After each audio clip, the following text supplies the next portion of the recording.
ԱՄՆ զինուժը, ինչպես գիտենք, ներխուժեց Վենեսուելա եւ ձերբակալեց երկրի նախագահ Նիկոլաս Մադուրոին։ Հաշվի առնելով վերջին ամիսների զարգացումները, Թրամփի եւ Մադուրոյի անմիջական հեռախոսային բանակցությունները, միանշանակ սպասելի էր նման ավարտը։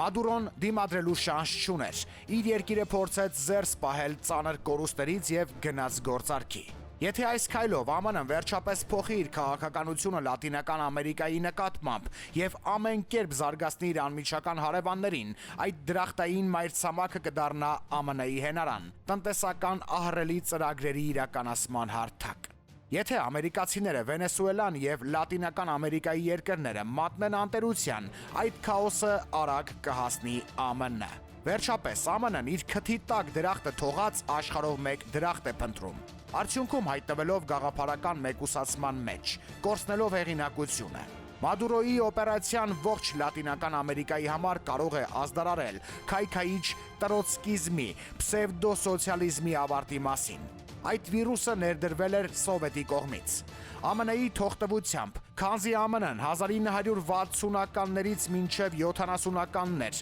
արդեն իսկ չէր կարողանում դիմադրել ամենուր եւ չէր կարողանում կենտրոնանալ Լատինական Ամերիկայի վրա եւ իր սահմանների վրա ունենալ ռազմական մեծ բախումներ։ Ամերիկացիները երկար էին սպասել այս օպերացիային, դեռևս Կարիբյան ճգնաժամի օրերից։ 2026-ը կտրուկ փլուզումների տարի է լինելու, հինը կենսունակ չէ։ Գրել է Արա Արայանը Facebook-յան իր էջում։